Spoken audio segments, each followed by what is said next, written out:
It has been curious to watch the outpouring of support for multiculturalism from Labour and Liberals since Senator Hanson unveiled her sad, bleak vision of a monocultural Australia, where she decreed that we must all live under the same so-called cultural umbrella, the same food, the same dress, the same ideas.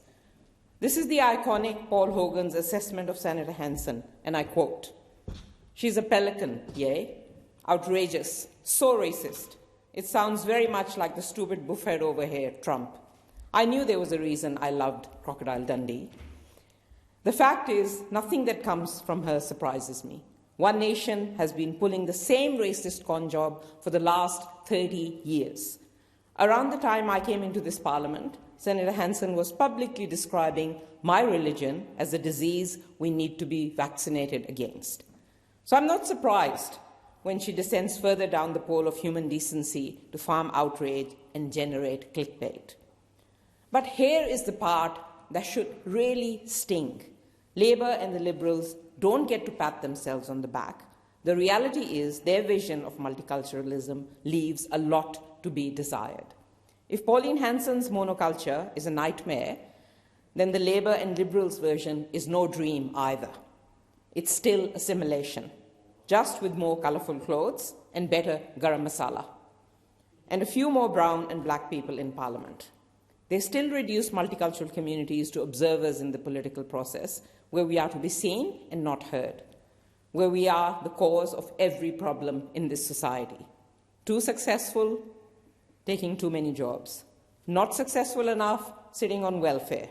Taking up all the housing, but you stay silent about property barons hoarding homes and the hundreds of thousands of dwellings that remain vacant. So the real question is, why have Senator Hanson's repugnant views, which to her credit and to the detriment of everyone else have been remarkably consistent, why have they found a home after 30 years of her beating the same drum?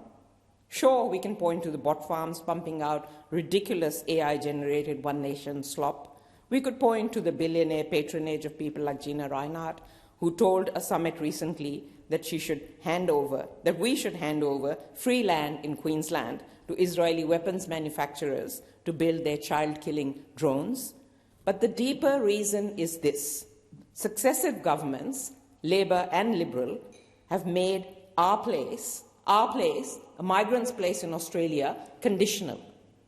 A good migrant, apparently, is one who shuts up, smiles into photo opportunities, and invites politicians to their cultural events with no expectations of being treated equally.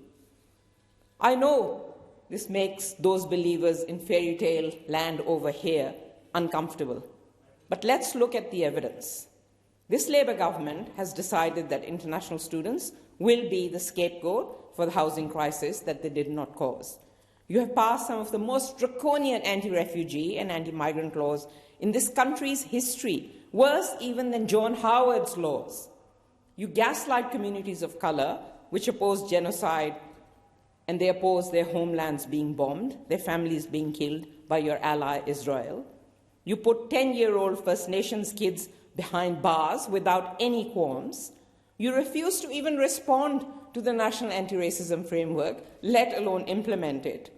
So don't you swan around here telling multicultural communities that you are the ones saving them from One Nation, when you are the very ones who have created the conditions that have allowed One Nation and its particular brand of racist, far-right hate and division to thrive. Multicultural Australia has become very skin deep. While politicians are quick to point out the advantages of multiculturalism through cherry-picked cultural celebrations and economic contributions of migrant communities, they have been quick to quote us as voting blocs. They have completely ignored the deeper issues of equality, racism, discrimination, lack of support, and exploitation. We want an anti-racist country where there is a true sense of belonging for everyone who lives here. This is about embracing true multiculturalism, not one that is assimilation disguised as such. Authorised by J. McCall, Australian Greens, Canberra.